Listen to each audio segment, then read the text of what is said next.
Now, perfection had been attainable through the Levitical priesthood, for under it the people received the law. What further need would there have been for another priest to arise after the order of Melchizedek, rather than one named after the order of Aaron? For when there's a change in the priesthood, there is necessarily a change in the law as well. For the one of whom these things are spoken belonged to another tribe, from which no one had ever served at the altar. For it is evident that our Lord was descended from Judah, and in connection with that tribe Moses said nothing about priests.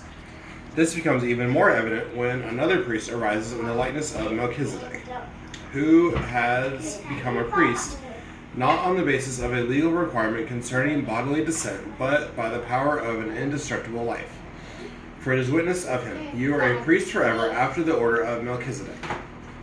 For on the one hand, a former commandment is set aside because of its weakness and uselessness, for the law made nothing perfect.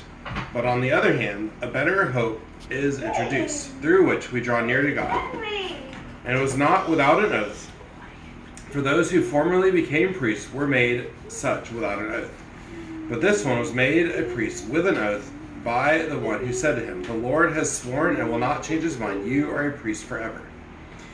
This makes Jesus the guarantor of a better covenant.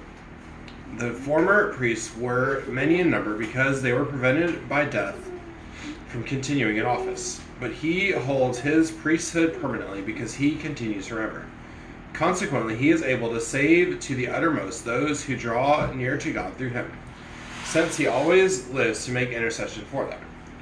For it was indeed fitting that we should have such a high priest, holy, innocent, unstained, separated from sinners, and exalted above the heavens. He has no need, like those high priests, to offer sacrifices daily, first for his own sins and then for those of the people, since he did this once for all when he offered it up himself. For the law appoints men in their weakness as high priests, but the word of the oath, which came later than the law, appoints the Son, who has been made perfect forever.